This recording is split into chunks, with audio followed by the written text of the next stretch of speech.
When choosing the best pipe wrench for beginners, start by considering the size. A 14-inch pipe wrench is a good starting point, as it offers versatility for most household plumbing tasks.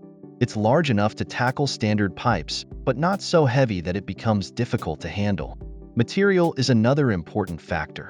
For beginners, a durable yet lightweight aluminum pipe wrench is a great choice, as it's easier to manage and less fatiguing during extended use. Steel wrenches are heavier but are often more robust and long-lasting, making them better for heavy-duty jobs once you gain experience. Next, consider the grip. Look for a pipe wrench with a comfortable, non-slip handle. Rubberized handles are ideal for a secure grip, reducing the chances of slippage and increasing control, especially when applying pressure. Adjustability is also crucial. Opt for an adjustable pipe wrench, which allows you to change the jaw size to accommodate different pipe diameters. This flexibility is essential for beginners who may not always work with the same pipe sizes. Lastly, check the wrench's teeth.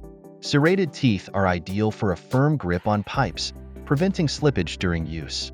A well-built pipe wrench with quality teeth will make your plumbing tasks easier and more efficient.